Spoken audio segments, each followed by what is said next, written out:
Kalau kadar bobot iman saja tergantung kecintaannya kepada Rasulnya.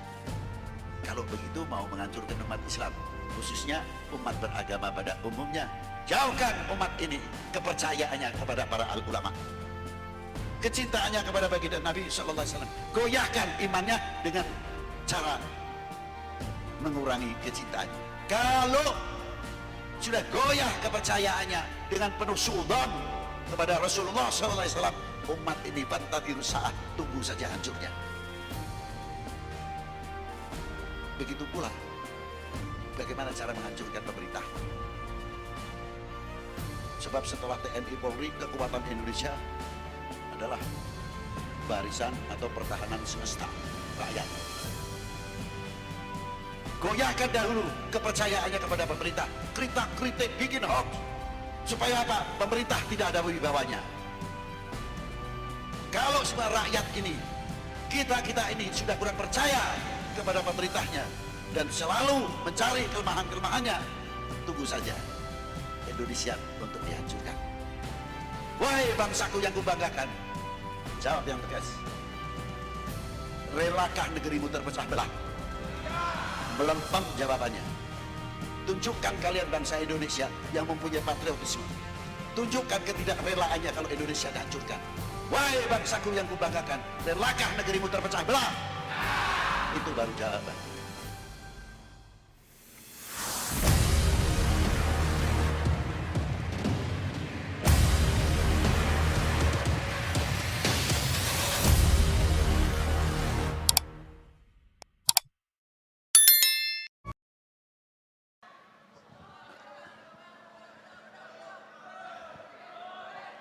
Assalamualaikum warahmatullahi wabarakatuh.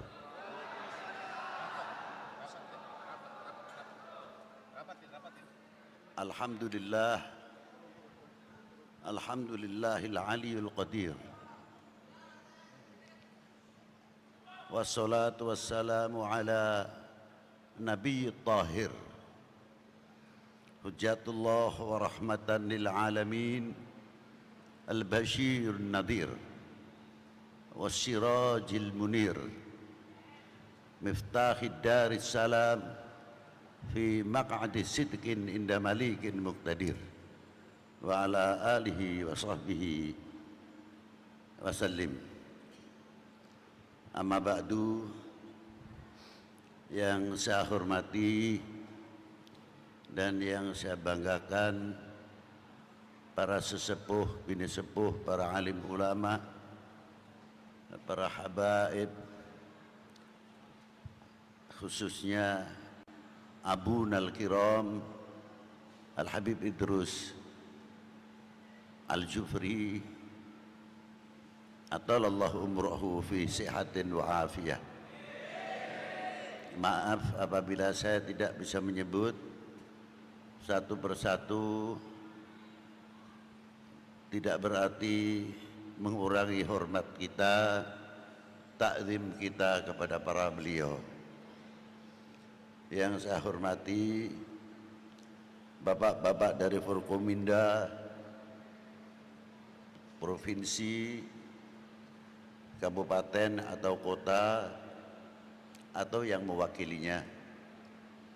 Dan yang saya hormati sahabat kita, saudara kita, pimpinan BNPT, Bapak Komjen Pol Boy Rafli, beserta jajaran BNPT, semoga diberi kekuatan dhahiran wa batinan dalam melangkah untuk mengamankan bahaya daripada yang akan merusak atau memecah belah keutuhan negara kita tercinta, atau lebih banyak dikumandangkan NKRI harga mati. Dan yang saya hormati bapak-bapak dari kepanitiaan atau penyelenggara yang disponsori oleh adik kita Al-Habib Abdurrahman bin Idrus Al-Jufri, sekeluarga, hadirin wal hadirat rahimakumullah. Saya ingat satu ayat, saya ambil maknanya. Allah Ta'ala telah menciptakan wa min ayatihi. Biasanya ayat ini sering dibaca dalam khutbatun nikah. Dalamnya sangat luas dan memperingatkan kepada kita semuanya dari sisi dua ayat. Sesungguhnya Allah Ta'ala telah menciptakan laki perempuan yang melahirkan. Satu ayat yang kedua, suku atau qabail, wa ja'alnal syu'uban wa qabail lita'arafu. Sejauh mana kita mengetahui keturunan Nabiullah Adam alaihissalam. Manusia dari berangkat yang baik, Nabi lagi, Sayyidina Adam alaihissalam dan Sayyidah Hawa alaihissalam. Generasi menerus tersambung sampai kepada generasi Nabi Allah Nuh. Dari Nabi Allah Nuh sampai ke Nabi Allah Ibrahim alaihissalam. Dari Nabi Allah Ibrahim yang sangat terkenal mempunyai dua anak, menjadi nabi semuanya dan menjadi rasul. Yang pertama Nabi Allah Ismail, kakek Nabi besar Sayyidina wa Maulana Muhammadin sallallahu alaihi wasallam. Banyak yang menjadi rasul dan para nabi. Turunan Nabi Allah Ismail diantaranya Nabi Allah Syu'aib, Nabi Allah Hud, itu pecahan dari keturunan Nabi Allah Ismail. Sedangkan keturunan Nabi Allah Ishak terpencar khususnya di daerah Israel, Mesir dan lingkupnya.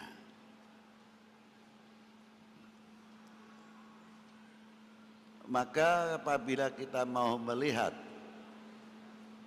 dari keturunan Nabi Allah Ibrahim, ke bawah ini dibagi menjadi 4 suku.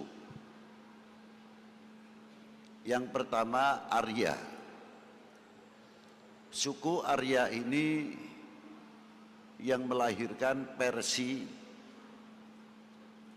sebagian India, Pakistan, Austria, Jerman, Argentina, dan sebagian lainnya. Yang kedua Semit.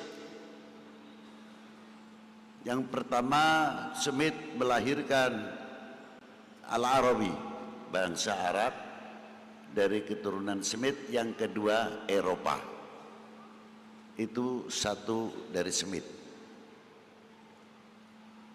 Yang ketiga Babilonia.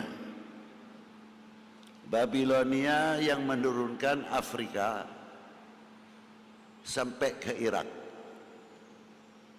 Yang keempat Barbar, sebagian menurunkan Suriah, sebagian Mongol dan Cina.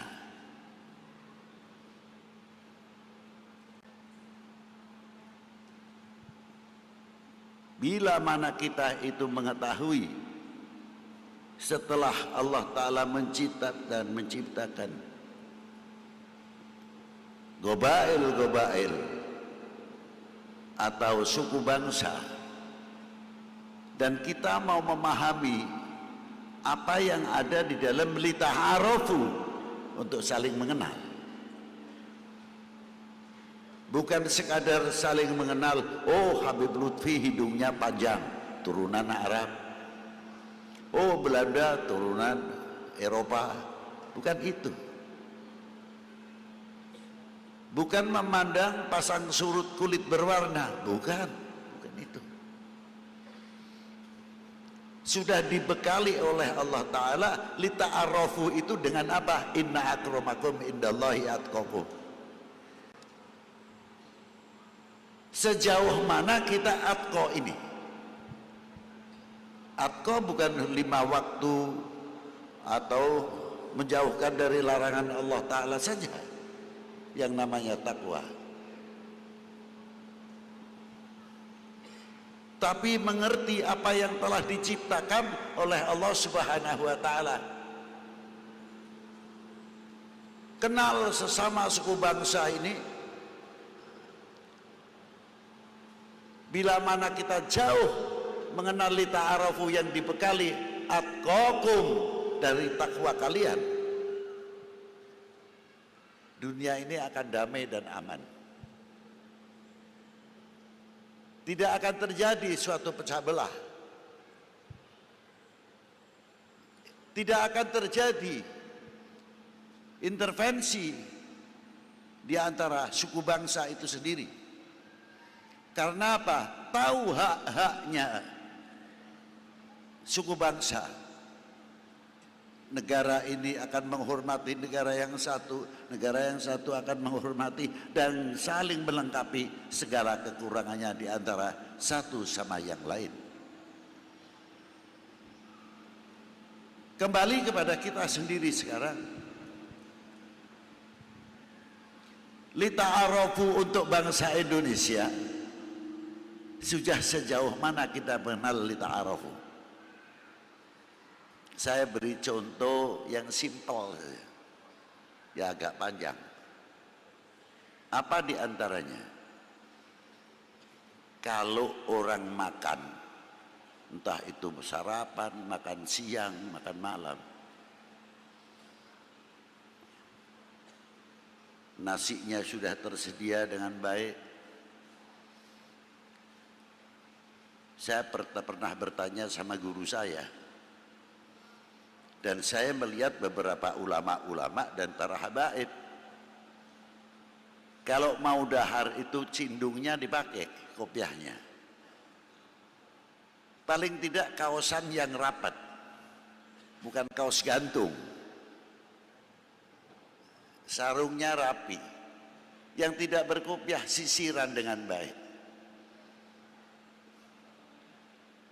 Apa tujuannya? Biar kelihatan rajin? Tidak. Tujuannya menghormati kepada si pemberi rezeki. Itu hebatnya. Tidak cukup hanya berpakaian. Biniyah menghormati kepada si pemberi rezeki. Bukan hormat kepada minuman, air, atau masakan dan nasi. Bukan itu. Sadar para ulama, para habaib, nasi adalah makhluk, air adalah makhluk, sarana mencari kenyang, tapi tidak mampu untuk mengenyangkan, terkecuali bertemu kepada yang mengenyangkan. Mau makan 2 piring, 3 piring, tidak ketemu yang mengenyangkan. 5 piring pun masuk, tidak ada apa-apanya. Tapi kalau kenal, mencari siapa pemberi kenyang ini, dengan melalui sarana nasi atau minuman, itu satu. Dan yang kedua, al-lisan saghiru jirmuhu. Lisan ini kecil, dari urat yang daging susunan yang sangat rapi, Coba kalau kita nanti potong kambing atau sapi atau kerbau, coba lihat lidah sapi atau kerbau, susunannya berbeda, halus, lemak, dan mempunyai enzim yang sangat tinggi. Maka para kesepuhan ulama sampai baginda Nabi SAW khususnya, kalau habis makan tidak mau minum setengah jam atau 1 jam. Sebab apa? Eman, enzim yang keluar habis makan jangan sampai tidak menjadi obat, hancur oleh minuman. Akhirnya enzim itu tidak bisa bekerja, tidak bisa mencegah kencing manis, tidak bisa mencegah kolesterol, tidak bisa mencegah darah tinggi, karena dihancurkan sendiri oleh tadi minuman. Tidak cukup dari itu saja, tangan kanan ini diberi enzim yang sebelah kanan ini, setiap mengepal makanan apapun itu mengeluarkan pemunah dan mengeluarkan satu cairan yang sekiranya perut itu kurang mampu untuk mencerna, tangan kanan inilah sebabnya. Tapi kalau tangan kiri tidak bisa, enzimnya tidak sama, bakterinya pun juga tidak sama. Ini kekompakan salah satu tubuh manusia. Itu diantaranya. Coba kalau tidak percaya, ambil satu genggam nasi, tangan kanan dan tangan kiri, mana yang lebih busuk? Pasti kanan dulu. Bahkan disunahkan kalau cebok pakai tangan, karena bakterinya berbeda dengan tangan kanan. Kalau orang sering pegang bendanya pakai tangan kanan sering, itu bisa mewariskan impoten. Tapi kalau karena tangan kiri tidak. Itulah hebatnya anatomi manusia, karena kita mengenal selaku manusia apa yang ada diberi oleh Allah dalam tubuh manusia. Lita'a itu diantaranya. Lain daripada itu, dalam segi nilai-nilai akhlak wal adab, para kiai ini hebat, para habaib. Kalau makan pakai soprah atau apa itu di plastik ataupun kain, menjaga yang jatuh masih suci, masih baik, bisa diangkat kembali ke piringnya. Bukan sekadar, wah itu kan adab, bukan itu saja. Sejauh mana kita mengenal pemberian Allah Subhanahu wa taala yang berupa makanan tadi? Apakah satu buah atau satu butir nasi yang jatuh dari tempat kita makan, kita mampu menghormati, diambillah selagi itu bersih, atau kita diamkan? Kalau dunia tasawuf akan langsung saja, sombong amat lu, ambil satu butir nasi saja gengsi. Itu saya lihat secara zahiriyah. Tapi kalau kita mengenal ta'arufu, saya bertanya, siapa di antara kita yang mau menciptakan, mampu menciptakan satu butir nasi? Mampu atau tidak? Menciptakan satu butir nasi bisa. Hebat betul tuh kalau ada yang mengatakan mampu. Sejauh mana kita bisa menghormati satu butir nasi? Jangan takabur dulu, habis panen uang banyak, ambil, tunjukkan ini di antara keagunganmu ya Allah. Karena makan pun bisa menemukan, mengenal kepada Allah Subhanahu wa taala. Maka makannya ulama aulia saja ibadah. Lah ini diantaranya. Diambil. Lebih jauh. Satu butir nasi ternyata yang ikut andil banyak sekali. Bukan satu orang, dua orang, tiga orang. Dari mulai mencangkul tanah sampai meluku, bajak, tandur, tebar, tandur, matun dan sebagainya, ngerabuk dan sebagainya. Dengan penuh kesabaran, menanti dengan doa, semoga panennya jadi. Satu sisi ingat anak saya masih di perguruan tinggi. Satu sisi ingat anaknya masih tahfidzul Quran, ada yang di pesantren dan lain sebagainya, mengharapkan panennya itu baik. Maka doanya lafalnya jamak. Allahumma barik lana fima rozaqtana wa qina. Kok tidak menggunakan kalimatul mufrad? Allahumma barik li, ya Allah berkahilah saya. Tidak. Kepedulian dalam segi akhlak dan adab dalam doa pun menggunakan lafzul jawab. Allah, ya Allah berkahilah kami yang nangkul, yang membaca, yang tebar, yang tandur, yang dan lain sebagainya, sampai yang memasak jadi nasi. Ikut Allahumma barik lana fima rozak wa qina adzab, didoakan. Sekalipun yang menanak nasi masih belum sholat 5 waktu terkadang, la sholata wala shaum, tidak puasa terkadang, tapi dengan berkah wa qina adzabannar, yang tadinya tidak ibadah, Allah Ta'ala memberikan taufik wal hidayah. Doa dengan doa, Allahumma barik lana fima rozaqtana wa qina adzab. Sepele ya kelihatannya. Kepedulian dunia Islam itu sudah jauh artinya. Nah dari itu, bagaimana bangsa dan negara ini? Kalau satu butir nasi saja penuh perjuangannya.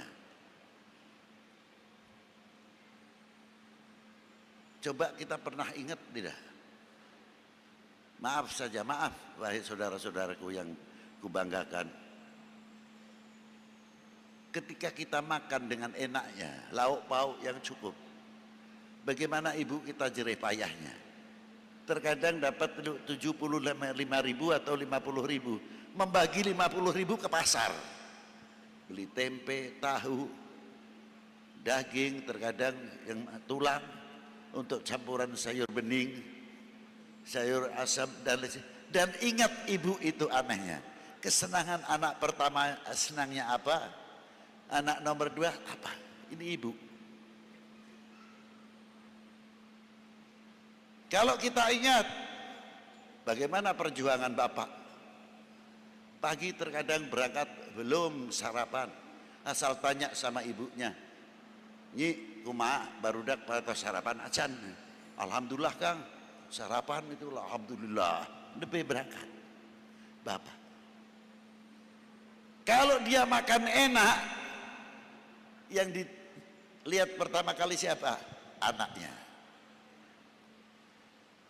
Terpaksa makan itu sebetulnya. Saya makan enak, anak-anak saya di rumah gimana? Ibu-ibu kita tidak kalah. Kalau jagong pengantin, dia dapat hidangan roti, bolu atau pisang, lemper, ambil tisu terkadang. Dibungkus satu lempernya, karena ingat anak yang kecil kesukaannya lemper. Kita terkadang lupa, dapat keuntungan dan sebagainya, sekali-kali nyate dong, nyate, nasi rawon atau gimana, sesuai dengan kesukaannya. Coba waktu ketika makan, kita ingat orang tua masih tidur, sebelum tidur apa gimana, ingin merasa membelikan satu bungkus saja. Terasa begitu jasanya orang tua. Kita makan enak, orang tua kita di rumah sedang apa? Apa ingat kita ke beliau-beliau? Coba kalau kita bawakan 2 bungkus, mungkin bapak masih ada, ibu, atau tinggal bapaknya atau ibunya saja, dioleh-olehin, apa ini nak? Nasi bu, kesenangan ibu. Mana coba? Saya sih sebetulnya sudah makan, gara-gara kamu bawa oleh-oleh kesenangan saya makan ya. Apa? Membahagiakan sang anak, tidak mengecewakan kepada anak. Itu hebatnya orang tua kita. Bahkan doanya, padahal 1 bungkus nasi, besarnya doanya gunung karang kalah. Semoga nak kamu panjang umur, rezekinya banyak lagi, jauhkan dari bala dan sebagainya. Waduh, doanya luar biasa. 1 bungkus nasi. Tidak tega para orang tua kita, anak-anak kita menjadi melarat. Kalau perlu kesusahan anak itu akan saya tanggung, asal tidak jatuh kepada regenerasinya. Itu baru orang tua. Bagaimana baginda Nabi Shallallahu Alaihi Wasallam? Rasulullah bangun dari kubur, yang dicari bukan istrinya, anaknya, cucunya. La, kaifa ummati ya Jibril? Yang ditanyakan umatnya. Itu satu contoh. Maka apabila kita melihat bagaimana perjuangan orang tua, bapak-bapak ini, ibu-ibu kita, adik-adik kita, apa yang pertama kali ketika kita ziarah kubur kepada orang tua? Apa mas? Ayo. Apa? Jawab saja, ada apa-apa kok. Tidak didenda, enggak. Tahlil.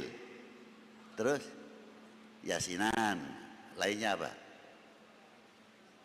Hah? Itu.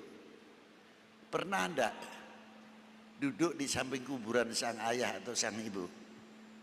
Mak, kamu pulang ke rahmatullah.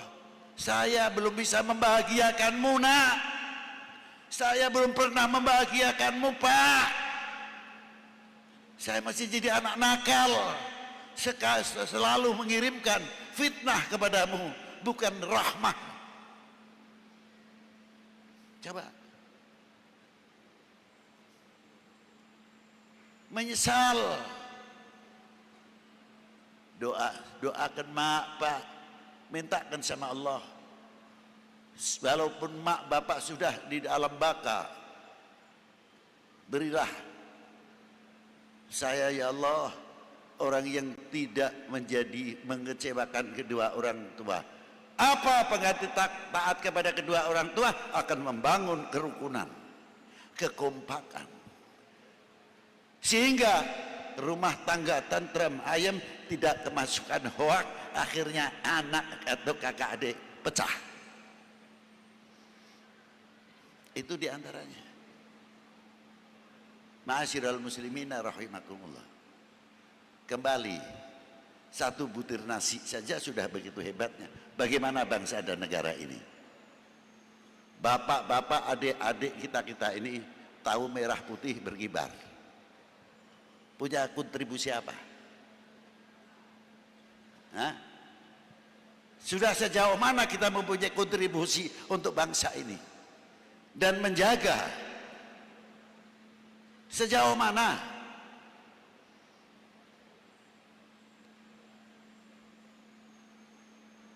Manggul bambu runcing aja tidak, apalagi senjata. Terkadang kesadaran itu tidak tumbuh. Lihat merah putih di jalan, pasangannya sudah miring, terkadang ke depan, Berhenti sejenak, karena itu lambang negara kita. Walaupun tidak satu huruf pun ada di dalam merah putih, tapi ada 3 hal yang ada di dalam merah putih. Apa? Kehormatan bangsa, harga diri bangsa, jati diri bangsa. Tegakkan kembali, turun sebentar, luruskan. Kalau kita bisa begitu, dilihat, bangsa Indonesia begitu hormatnya kepada negaranya. Jangan coba-coba lu dengan Indonesia. Begitu hebatnya masyarakat bangsa Indonesia terhadap kehormatan bangsanya. Luar biasa kalau tidak mudah tergoyahkan. Akan lebih meningkat jauh cintanya kepada bangsa dan tanah airnya. Sadar bagian daripada pertahanan nasional tidak TNI Polri saja, banyak selain ekonomi, pertanian dan lainnya. Apa diantaranya?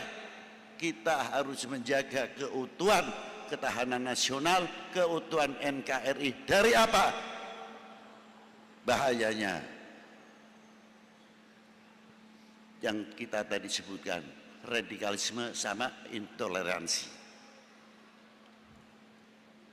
Indonesia itu kayak wanita yang paling cantik, seksi lagi. Kalau lelaki ganteng, yang ngelamar, yang mau melamar itu banyak. Bagaimana caranya menggoyahkan Indonesia? Dengan segala cara. Saya ingat satu ayat, qul in kuntum tuhibbunallah fattabi'uni yuhibbukumullah. Lalu sahabat bertanya kepada baginda Nabi, sejauh mana dikategorikan kita orang yang beriman? Ya Rasulullah, dijawab oleh baginda Nabi, selagi engkau mencintai Allah. Kedua, ya Rasulullah, mencintai utusannya dan mengikuti torekohnya dan sunnahnya. Tapi hadis ini yang hebat di tengahnya. Semuanya hebat, tapi intinya adalah di tengah. Wal yatawfatun nas fil iman ala qadri tafawutihim fi mahabbati. Kadar bobot iman seseorang adalah tergantung kecintaannya kepada aku. Kalau dibalik maknanya oleh oknum-oknum yang sengaja akan menghancurkan Indonesia, dibalik maknanya. Apa diantaranya? Kalau kadar bobot iman saja tergantung kecintaannya kepada Rasulnya. Kalau begitu mau menghancurkan umat Islam, khususnya umat beragama pada umumnya, jauhkan umat ini kepercayaannya kepada para ulama, kecintaannya kepada baginda Nabi sallallahu alaihi wasallam. Goyahkan imannya dengan cara mengurangi kecintaannya. Kalau sudah goyah kepercayaannya dengan penuh suudzon kepada Rasulullah sallallahu alaihi wasallam, umat ini fantadhiru sa'ah, tunggu saja hancurnya. Begitu pula bagaimana cara menghancurkan pemerintah. Sebab setelah TNI Polri, kekuatan Indonesia adalah barisan atau pertahanan semesta rakyat. Goyahkan dahulu kepercayaannya kepada pemerintah. Kritik, bikin hoax. Supaya apa? Pemerintah tidak ada wibawanya. Kalau semua rakyat ini, kita ini sudah kurang percaya kepada pemerintahnya dan selalu mencari kelemahan-kelemahannya, tunggu saja Indonesia untuk dihancurkan. Wahai bangsaku yang kubanggakan, jawab yang tegas. Relakah negerimu terpecah belah? Melempem jawabannya. Tunjukkan kalian bangsa Indonesia yang mempunyai patriotisme, Tunjukkan ketidakrelaannya kalau Indonesia dihancurkan. Wahai bangsaku yang kubanggakan, relakah negerimu terpecah belah? Itu baru jawaban. Harusnya begitu. Dengan kata filosofinya, sehelai rumput yang kering, sebutir nasi, sebutir pasir Indonesia, kehormatan taruhannya. Harus melekat itu. Maka apabila kita cintanya kepada bangsa tanah airnya semakin kuat, insya Allah Indonesia tidak akan mudah dipecah belah dengan segala cara apapun. Semakin goyangan, tambah goyangan, semakin rapat, semakin kuat keindonesianan kita. Semoga dengan adanya kita bersama-sama yang duduk bersama pengurus, ketua, kepala BNPT dan para habaib dan dari KAI, ini sudah menunjukkan inilah kekuatan Indonesia. Sekali lagi saya sebutkan kekuatan Indonesia. Ulamanya ada, TNI-nya ada, polisinya ada, tokoh masyarakat, tokoh habaibnya. Ini diantaranya. Maka dari itu, yuk jaga Indonesia bareng-bareng. Semakin kokoh. NK. Wassalamualaikum warahmatullahi wabarakatuh.